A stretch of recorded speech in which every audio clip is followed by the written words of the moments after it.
NR competitive classes में मैं हेमंत कुमार शर्मा आप सभी का स्वागत करता हूं। दोस्तों, आज हम पढ़ने वाले हैं सरलीकरण भाग 3। इससे पहले मैंने 2 भाग पढ़ा दिए हैं, जिनमें 34 प्रश्न पढ़ा दिए। 35वां प्रश्न ये लिखा हुआ है आपके सामने, काफ़ी अच्छा प्रश्न। देखो, एक व्यक्ति ने अपने वेतन का 2/5 भाग मकान किराए में, शेष का 3/10 भाग खाने पर तथा शेष का 1/8 भाग यात्रा पर खर्च करने के बाद 1470 रुपये की बचत करता है। वह खाने पर कितना खर्च करता है? ठीक है, ध्यान से समझो। सबसे पहले हमने ये 2/5, 3/10 और 1/8 का इसको लिख लिया। अब हम इसका एलसीएम लेते हैं। नीचे वाली संख्या का क्या लेते हैं? एलसीएम। तो 5, 10 और 8 का एलसीएम आया 40। अब 40 को जैसे कुल टोटल मानते हैं तो 40 को 400 मान लिया, और 400 हमने क्या माना? कुल मान लिया कि कुल कितना था? 400। ठीक है, अब 400 का 2/5 निकालते हैं। ठीक है, 400 का 2/5 निकाला तो 5×8 40, मतलब 160 रुपये उसने मकान का किराया दिया। मकान का किराया दिया। ठीक है, ये रेशो में बात चल रही है ना। ठीक है, अब 400 टोटल था, 160 मकान का किराया दे दिया, उसने शेष की बात की है, तो 240 क्या बच जाएगा? शेष 240 बचा। अब शेष का 3/10 वो किस पर कर रहा है? खाने पर। तो 0 से 0 24 थी 72। 72 उसने खाने पे खर्च किया है। हमें 72 की वैल्यू ही निकालना है ना। 72 खाने पे खर्च कर दिया। अब 240 बचे हुए थे, जिनमें से 72 खाने पे खर्च कर दिए, तो उसके बाद कितने बचे? 168। ठीक है, अब 168 का वो 1/8 यात्रा पे खर्च करता है। तो 8 दूना 16 और 8 एकम 8, मतलब 21 उसने यात्रा पे खर्च कर दिए। तो 168 में से 21 घटाए तो 147 उसके पास शेष बचे।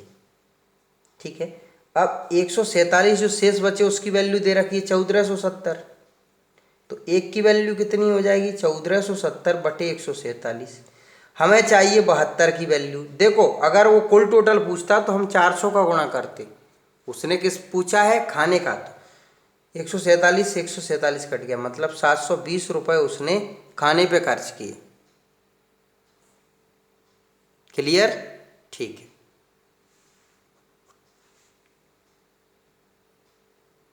अगला प्रश्न देखिए, क्या लिखा हुआ है? a बराबर √5 + 1/√5 - 1, b बराबर √5 - 1/√5 + 1 तथा √5 बराबर 2.236 हो तो a² + ab + b² - ab + b² का मान ज्ञात कीजिए। अब देखो, हम सबसे पहले यहाँ से a की वैल्यू निकाल लें हर का परिमेयीकरण करके। √+1/√5 - 1 × √5 + 1/√5 + 1, क्योंकि नीचे की संख्या का ऊपर और नीचे गुणा करते हैं, बस चिन्ह बदल देते हैं। देखो, अब ये 5 का 5 से गुणा होगा तो कितना आ जाएगा? 5। 5 का 1 से गुणा होगा तो √5। 1 का √5 से गुणा होगा तो √5, और 1 का 1 से होगा तो 1/5 का 5 से 5, और 5 1 का 1 से 1, क्योंकि नीचे एक प्लस की एक माइनस की है, तो क्या बनेगा? a² - b²। ठीक है, ये हो गया 6 + 2√5/4। ठीक है, ये तो किसकी वैल्यू आ गई? a की। अब b की वैल्यू निकाल लेते हैं। तो √5 - 1 बटे √5 + 1 × √5 - 1 बटे √5 + 1, हर का परिमेयीकरण कर दिया।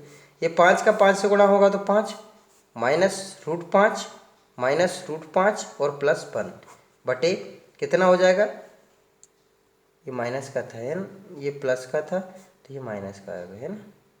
5 का 5 से गुणा किया तो 5, और 1 का गुणा 1 से तो 1, तो ये हो जाएगा 6 - 2√5/4।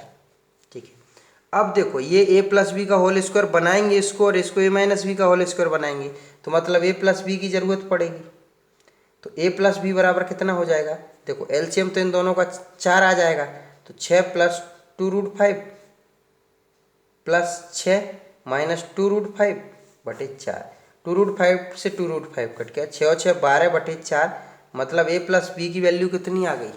3। ठीक है, अब उसी तरीके से a माइनस बी की वैल्यू कितनी आ जाएगी?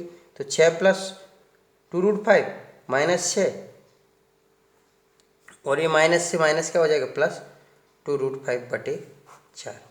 इससे ये कट जाएगा, 2√5 और 2√5 कितना हो जाएगा? 4√5/4। तो इससे ये आया, तो ये √5।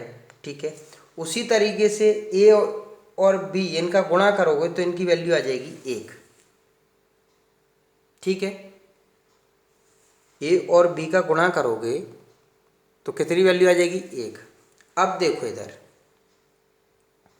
इसको ए प्लस बी का होल स्क्वायर क्या होता है? देखो, ए प्लस बी का होल स्क्वायर क्या होता है? A square plus B square plus 2ab। अब देखो यहाँ पर एक ए बी है, अगर मैं इसको ऐसे लिख दूँ कि ए प्लस बी का whole square minus A B, क्योंकि 2ab था, एक ए बी घटा दूँ तो वही बच जाएगा ए बी बटे। इसी तरीके से यहाँ पर क्या हो जाएगा? ए माइनस बी का whole square plus A B, क्योंकि माइनस का 2ab है, अगर एक ए बी जोड़ दूंगा तो उतना ही बच जाएगा। अब देखो, ए प्लस बी की वैल्यू तो कितनी आ गई थी मेरे पास? 3। तो 3 का वर्ग माइनस 1, ए बी की वैल्यू 1 आ गई थी। ठीक है, बटे ए माइनस बी कितना आ गया था? √5। तो √5 का वर्ग प्लस 1। क्लियर यहाँ तक? ठीक है, 9 में से 1 जाएगा तो ये हो जाएगा 8, और ये हो जाएगा 5 और 1, क्योंकि स्क्वायर से रूट कट जाएगा 6। 8/6 मतलब 4/3, 2 से काट दें, 4/3, 3 से भाग दे दो तो ये आ जाएगा अपना 1.33। तो बी ऑप्शन सही है। ठीक है, ध्यान से करना है, बहुत अच्छे लेवल का प्रश्न है।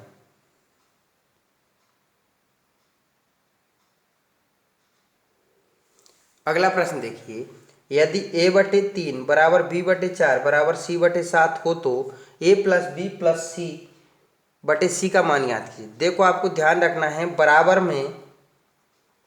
बराबर में जो जिसके नीचे लिखा रहता है, जो जिसके नीचे लिखा रहता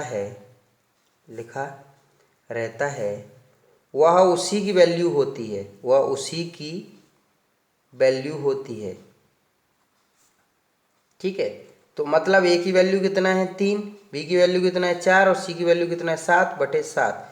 7 4 11 3 14/7 मतलब 2। कितना आंसर आएगा? 2। तो ये बी ऑप्शन सही है। ठीक है,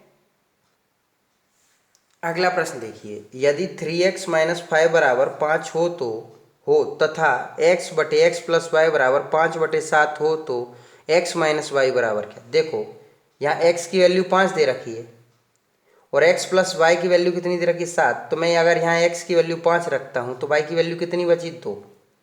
यहाँ से मुझे क्या पता चल रहा है कि x की वैल्यू 5 है और y की वैल्यू 2, ये यहाँ से पता चल रहा है। अब इसको यहाँ पे रख के और सिद्ध कर लेते हैं कि क्या वही वैल्यू है। तो 3 × 5 माइनस 5 × 2 बराबर कितना आना चाहिए? 5। तो ये हो गया 15 - 10 बराबर 5। तो ये देखो 5 बराबर 5 आ गया, तो मतलब ये वैल्यू बिल्कुल सही है। उसने पूछा x माइनस वाई, मतलब 5 - 2 बराबर 3 हमारा आंसर होगा। तो ए ऑप्शन सही है। ठीक है, अगला प्रश्न देखिए, देखो क्या लिखा हुआ है, यदि 2a प्लस बी बटे a प्लस 4b बराबर 3 हो तो a प्लस बी बटे a प्लस 2b का मान ज्ञात कीजिए। देखो, यहाँ से 2a प्लस बी बटे a प्लस 4b बराबर कितना दे रखा है हमें? 3। इसका इसमें गुणा हो जाएगा तो 2a प्लस बी बराबर कितना हो जाएगा? 3a plus 12b। ठीक है, अब देखो, इसको इधर लेके आते हैं तो माइनस का a बराबर कितना हो जाएगा? देखो, 3 इधर आएंगे माइनस के आएंगे, इनमें से 2a जाएगा तो माइनस के, और 12b में से 1b जाएगा तो 11b। ठीक है, या मैं इधर से चिन्ह चेंज कर दूं तो क्या हो जाएगा? a बराबर माइनस का 11b। ठीक है, या तो बोल सकते हैं कि माइनस का a बराबर 11b, या a बराबर बोल सकते हैं माइनस का 11b। बात देखिए। ठीक है, अब ये वैल्यू हम यहाँ रख सकते हैं कि a की जगह पर कितना लिख सकते हैं? माइनस का 11b प्लस b बटे एक ही जगह पर कितना लिख सकते हैं, माइनस का 11b प्लस 2b। माइनस के 11b में से एक b जाएगा तो माइनस का 10b बटे माइनस के 11b में से प्लस का 2b जाएगा तो माइनस का 9b। b से b कट गया, माइनस से माइनस कट गया, 10 बटे 9, मतलब डी ऑप्शन सही है। ठीक है, अगला प्रश्न देखिए क्या लिखा हुआ है। यदि 2x प्लस 3y बराबर 31 कोमा y माइनस जेड बराबर 4 तथा x प्लस 2z बराबर 11 हो तो x plus Y plus Z का मान ज्ञात की। देखो ये हमने समीकरण 1 मान लिया, ये हमने समीकरण 2 मान लिया और ये हमने समीकरण 3 मान लिया। ठीक है, अब देखो अगर हम समीकरण 2 में 2 का गुणा कर दें तो ये जेड जेड बराबर हो जाएंगे। तो देखो ये कितना हो गया, 2y माइनस 2z बराबर कितना हो गया 4, और इसको जैसा का जैसा लिख दिया कि x प्लस 2z बराबर कितना 11। ठीक है, मैंने क्या किया, समीकरण 2 में 2 से गुणा कर दिया तो ये 8 हो जाएगा, है ना, क्योंकि पूरे में गुणा होता है। तो इससे कट गया जोड़ने पर, तो मतलब x प्लस 2y बराबर कितना हो गया 19।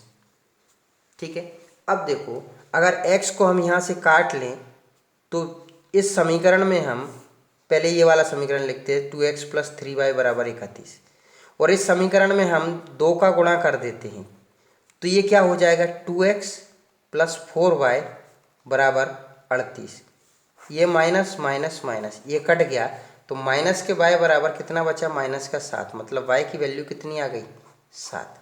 अब y की वैल्यू 7 आ गई तो देखो समीकरण 2 में रख दो आप यहाँ पर कि 7 माइनस जेड बराबर 4, तो z की वैल्यू माइनस का z उधर चला जाएगा और 4 इधर आएगा तो कितना हो जाएगा 3। z की वैल्यू कितनी आ गई 3। अगर आप z यहाँ रख देते हो तो x मिल जाएगा कि x प्लस 2 इंटू 3 बराबर 11, तो x बराबर 11 में से 6 गए तो 5। अब यही पूछा है कि x plus Y plus Z बराबर क्या, तो x की वैल्यू तो 5 है, y की वैल्यू 7 है और z की वैल्यू 3 है।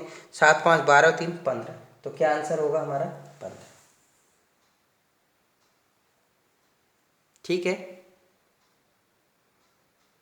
अगला प्रश्न देखो।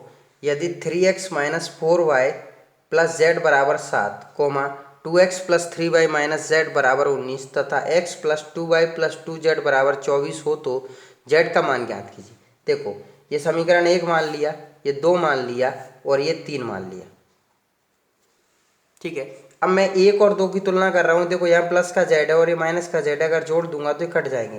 तो देखो 3x minus 4y plus Z बराबर कितना 7 और 2x plus 3y minus Z बराबर कितना 19। मैंने जोड़ दिया तो ये कट गया, ये कितना हो जाएगा 5x माइनस वाई बराबर 1907 26। ये समीकरण मैंने 4 नाम दे दिए। अब मैं इन दोनों में से अगर यहाँ 2 का गुणा कर लेता हूँ और तो ये 2z हो जाएंगे, फिर से कट जाएगा। ठीक है, तो देखो ये वाला तीसरा तो जैसा का जैसा लिख दिया x plus 2y plus 2z बराबर 24, और समीकरण 2 में 2 का गुणा कर दूंगा तो ये हो जाएगा 4x plus 6y minus 2z बराबर 19 दूना 38। देखो ये कट गया जोड़ने पर तो ये हो जाएगा 4 और 1x 5x प्लस 6 2 8y बराबर 8 4 12 की 2 हासिल की 1 3 2 5 और 1 6 62। ठीक है, अब देखो ये समीकरण हो गया 5, इन दोनों की तुलना कर देता हूँ मैं। देखो 5x माइनस वाई बराबर 26 और 5x प्लस 8y बराबर 62। माइनस माइनस माइनस ये कट गया तो माइनस के 9y बराबर कितना बच जाएगा हमारा ये 36, कि 12 में से 6 गए तो 6 और 6 में से 3 गए तो 3, 36 माइनस का, तो माइनस से माइनस कट जाएगा तो 9 चौक 36, मतलब y की वैल्यू कितनी आ गई 4। अब y की वैल्यू हम यहाँ रख देते हैं तो x मिल जाएगा, तो 5x माइनस 4 बराबर 26। 26 उधर चला जाएगा, मतलब 26 के यहाँ पे 4 तो 30 हो जाएगा, तो x की वैल्यू कितनी आ गई 5। ठीक है, अब कोई से भी समीकरण में हम रख सकते हैं वैल्यू, क्योंकि हमारे पास x और y दोनों मिल गए। हमने ये दूसरे वाले समीकरण में रख दिया कि देखो 2 इंटू एक्स की वैल्यू 5 प्लस 3 इंटू वाई की वैल्यू 4 माइनस जेड बराबर 19। ये हो गया 10 प्लस 12 माइनस जेड बराबर 19, तो ये हो गया 22 माइनस जेड, तो 22 यहाँ से यहाँ लिख देता हूँ, 22 माइनस 19 बराबर जेड। तो 19 और 3 22, 3 बराबर जेड। तो जेड की वैल्यू कितनी आएगी? 3 आएगी। कहीं मिस्टेक हो गई क्या? 5x माइनस, ये y की वैल्यू से 5x माइनस 4 बराबर 26। तो 5 6 30 होता है, यहाँ पर ये मिस्टेक हो गई है। 5 6 30, x की वैल्यू कितनी आएगी? 6। तो यहाँ पर हो जाएगा ये, यहाँ पर रख रहे हैं अपन, तो 6 प्लस 3 इंटू 4 माइनस जो हो जाएगा 12 प्लस 12 माइनस जेड बराबर 19। तो ये 12 12 24 माइनस 19 बराबर जेड। तो 24 में से 19 जाएंगे तो 5 बराबर जेड। जेड की वैल्यू कितनी आएगी? 5। ठीक है, ध्यान से, थोड़ी मिस्टेक हो गई तो उसको समझ लेना है, क्योंकि वहाँ पर वो 6 बार में कटेगा 5 से। ठीक है, काफ़ी अच्छे लेवल का प्रश्न है, ध्यान से हल करना है। जिस टाइप के 2 कराए मैंने। ठीक है, अगला प्रश्न देखिए क्या लिखा हुआ है। रूट 32 प्लस रूट 48 बटे रूट 8 प्लस रूट 12 बराबर क्या? देखो, अब इसको सरलीकरण है, सरल करना है। तो रूट 32 को हमने देखा कि 16 दूना 32 होता है, प्लस 48 कितना होता है? 16 × 3 = 48। ठीक है, 8 क्या हो जाएगा? 4 दूना 8 होता है, और 4 × 3 = 12 होता है। देखो 16 का वर्गमूल कितना होता है? 4।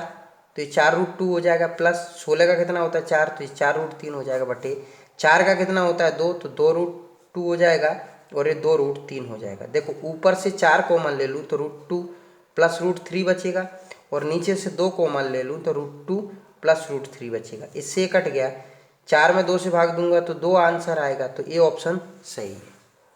ठीक है, अगला प्रश्न देखिए क्या लिखा हुआ है। यदि √2 बराबर 1.4142 हो तो 7/3 प्लस √2 बराबर क्या? देखो अगर हम यहाँ वैल्यू पुट कर देंगे तो बहुत ज़्यादा कैलकुलेशन हो जाएगी, हमें इसका हर का परमीकरण करना है। तो 7/3 प्लस √2 इंटू 3 माइनस √2 बटे 3 माइनस √2, ये हर का परमीकरण हो गया।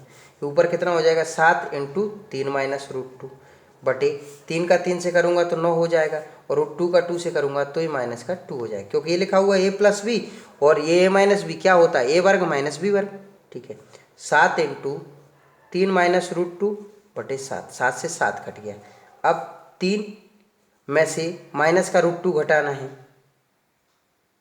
ठीक है, अब √2 की वैल्यू कितना है? 1.41, मतलब इसको ऐसे लिख लूँ, 3 माइनस 2 की जगह पर कितना? 1.4142, ये घटाना है। 3 के पीछे 0 लगा के, दशमलव लगा के 0 0 0 0। 10 में से 2 गए 8, 10 में से 5 गए 5, 10 में से 2 गए 8, 10 में से 5 गए 5, और 3 में से 2 गए 1। तो 1.5858, ये पहला ऑप्शन सही। ठीक है, अगला प्रश्न देखिए क्या लिखा हुआ है। 147 into 147 plus 143 into 147 plus 143 into 143 बटे 147 into 147 into 147 minus 143 into 143 into 143 बराबर क्या? देखो ये ऊपर लिखा हुआ है a² plus AB plus B² बटे नीचे लिखा हुआ है AQ माइनस BQ। देखो ऊपर वाला जैसा का जैसा लिखा रहा है, a² plus AB plus B²। AQ minus BQ बराबर क्या होता है? a minus B, a² plus AB plus B²। इससे ये कट गया, मतलब हमें क्या ज्ञात करना है? 1/a minus B. a की वैल्यू कितना है? 147, माइनस बी की वैल्यू कितना है? 143। 47 में से 43 जाएंगे तो 4 बच जाएंगे, मतलब 1/4 इसका आंसर होगा। बी ऑप्शन सही है। ठीक है, अगला प्रश्न देखो क्या लिखा हुआ है। 0.891 इंटू 0.642 प्लस 0.891 इंटू 0.358 बटे 0.9 इंटू 0.766 प्लस 0.9 इंटू 0.234। ठीक है, अब देखो यहाँ मुझे 0.891 कॉमन दिख रहा है, तो मैंने यहाँ से 0.891 कॉमन ले लिया। तो ऊपर क्या बचा? 0.642 प्लस 0.358 बटे नीचे से 0.9 कॉमन ले लिया, तो क्या बचा? 0.6 766 प्लस 0.234। देखो ये 1000 बन जाएगा और 1000 में 3 जीरो रहेंगी तो उनसे इन दशमलव के बाद 3 संख्याएं कट जाएंगी, मतलब इसकी वैल्यू 1 आ जाएगी और इसकी वैल्यू 1 आ जाएगी। ठीक है, तो बचा क्या है कि 891, देखो 0.891 इंटू 1/0.9।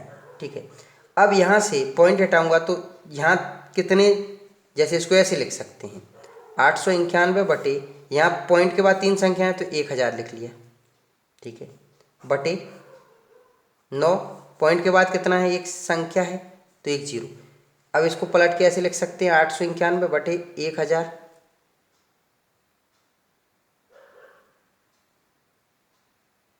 इंटू 10/9। 1 जीरो से 1 जीरो कट गई, 9 से काट दूँ 9 नाम 81, 9 नाम 81, 99/100, मतलब 0.99 इसका आंसर होगा। तो ये डी ऑप्शन सही है। ठीक है, ध्यान से समझते चला करो। देखो सरलीकरण की मैंने ये भाग तीसरा चल रहा है और 45 प्रश्न करा दिए हैं। अगर आप इतने ही प्रश्न खुद से प्रैक्टिस के तौर पर कर लेते हो तो आपका टॉपिक कंप्लीट हो जाएगा। ठीक है ना दोस्तों, अगर आपको मेरे वीडियो पसंद आते हैं तो प्लीज़ चैनल को लाइक एंड सब्सक्राइब जरूर किया करो और दोस्तों तक भी लिंक शेयर किया करो जिससे वो भी पढ़ें। धन्यवाद।